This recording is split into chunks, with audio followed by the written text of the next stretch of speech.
Здравейте! Лято е, сезонът на най-вкусните плодове и зеленчуци и днес сме в настроение да сготвим малко гръцка мусака. Защо гръцка мусака? Защото в нея има много пътладжани, а те в момента са в пика на своя сезон. Надяваме се рецептата да ви хареса. Ние сме без рукола и започваме!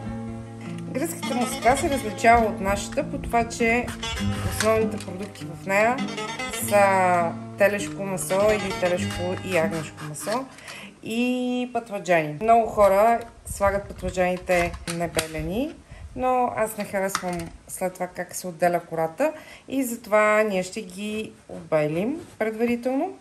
Другото специфично нещо за гръцката мусака е, че продуктите в нея предварително са приготвени. Първоначално нарязваме пътладжаните, обелваме и нарязваме пътладжаните на ето такива филийки. Подреждам ги в една голяма тава. И сега ще ги посипаме с малко сол. Ще оставим да постоят около 10 минути, така че да излезе горчивината от тях. След това ще ги изпечем в фурна. Слагам 3-4 супени лъжици захитин в един тиган. Аз купих телешко месо и го смлях, за да направя тази кайма. Така че няма мазнина особено много в нея.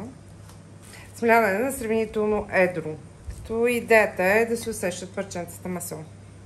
Разбърквайте каймата непрекъснато, така че да се получат ето такива трохи. Слагам една пълна чайна лъжица сол.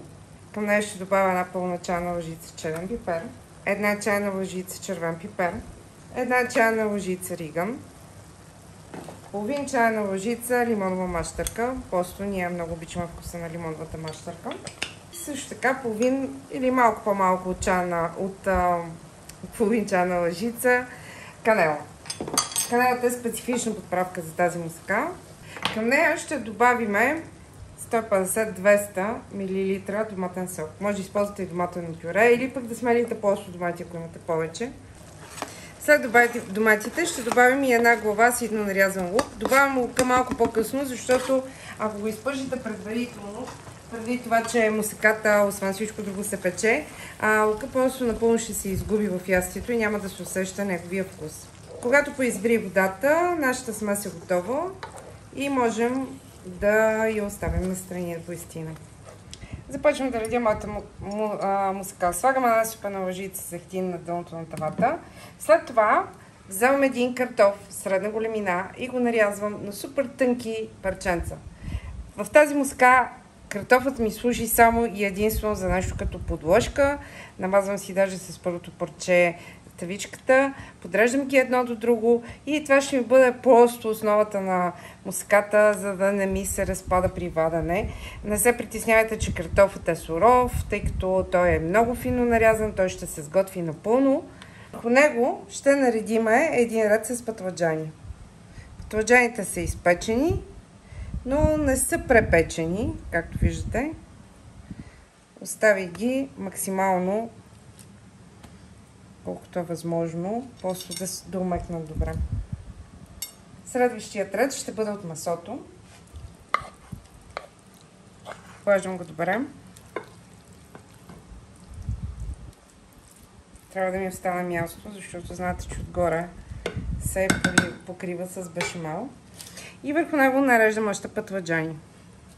На последният ред в моята мусака слагам обелени и нарязани на шайби домати. Те имат за цел да допълнително да направят сос и сочност, а и да не позволяват на пътладжаните да изгорят допълнително и да се препекат. Наш семейен почерк е, че отгоре слагам малко захитин с магданоз и чесън. Сега ще завия с фолио и ще пека във фурната около 30 минути под фолио и още 10 минути без фолио, преди да добавя бешамела. Започваме да правим нашия сос бешамел. Слагаме една супена лъжица захитин и към нея добавяме 50 грама чисто масло. Трябва да се разтопи без да завира. Когато маслото се разтопи, добавете 3 пълни супени лъжици брашно и разбърките интензивно. Сега започваме да добавяме прясното мляко, което е предварително затоплено леко. Добавяме по малко и разбъркваме.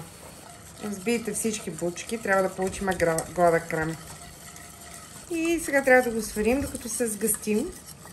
Като междувременно ще добавим сол. Ако имате индийско орехче, също е много подходящо. Тъй като бешамела ще се пече, не трябва да бъде много гъст. Аз ще сложа 2-3 супени лъжици пекорино. Пекориното е сирене, което се прави от овче мляко и то ще спомогне да стане още по-автентичен вкуса на муската. Ще го разбъркам докато пекориното се разтопи. Нашата муска, както виждате, е готова и заливаме с сос.